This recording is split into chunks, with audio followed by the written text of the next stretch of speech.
Our CDF act as structures for ensuring that our funds which are disbursed to the constituencies are properly utilized. And from time to time we have teams from head office that come to join our regional coordinators to ensure that projects are properly implemented and there are no loss of public funds. For Manyata, we have got no issue on loss of funds. We are happy with Manyata. But there are a few instances where constituencies have misused funds. There are very few. But when that happens, we raise proper thorough audits to find out what happened and we take action against those who are responsible. Whether they are our fund managers, or they are our committees, or whether they're contractors. But there are very few cases. Unfortunately, those few cases get headlines and then people think that CDF is being misused. But generally I think of all the public funds in our country, CDF is the one that is being handled very transparently. The disbursement of funds from the Treasury to the board and then onwards to the constituencies is caused by the poor collection of revenue in our country. As you know, our economy is not doing as well as it used to. So revenue collection has gone down. When revenue collection goes down, then the little that is collected has got to be shared in terms of priority. But even when the revenue collection is low, the Treasury we have the goodwill of the Treasury. They try as much as possible to disburse funds that are due to us. 2 weeks ago, we had a consultation with the new CS for Treasury on Mumbadi, and he assured us that by the end of this month, we are going to have the last remittance from the Treasury for this financial year. As you know, the end of financial year is just about for 3 months to go.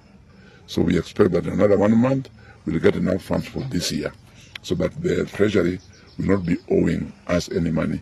So for that, I'm grateful, and I want to thank the CS and the PS for Treasury for giving CDF priority. Maybe I could address this now that we are talking about late disbursements, the future of CDF. There was a court judgment last year that gave CDF board up to June next year to wind up our operations.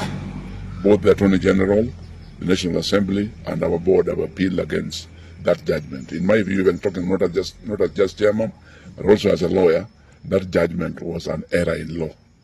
But leaving that appeal aside, Parliament has now taken steps to have a bill that is going to entrench CDF in the Constitution. Once that is done, then there would be any court cases against the CDF that can succeed.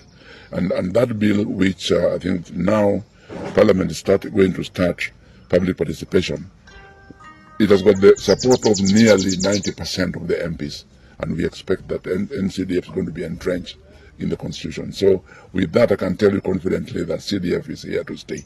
We are here with the board chair, NGCDF from Nairobi, coming to inspect the project that we are doing for the St. Joseph Dunda Primary School. Initially, this school was in the Catholic Church, but now we are relocating the school to this place where we have bought land worth 2 million, and the construction here is worth 15 million, which is 6 classrooms. Okay, basically we have other projects that are doing in the constituency. We are doing some renovations. We are doing some offices for the chiefs and the assistant chiefs, and we also are doing some classrooms. We are also doing we are purchasing mobile laboratories for about 60 schools in Manyata constituency. That is for the JSS. And we were requesting the chairman, maybe for the office, for our office, we need a big office whereby we will have a digital hub on top, so that we can be able to do our office work and also help the young people on ICT profession.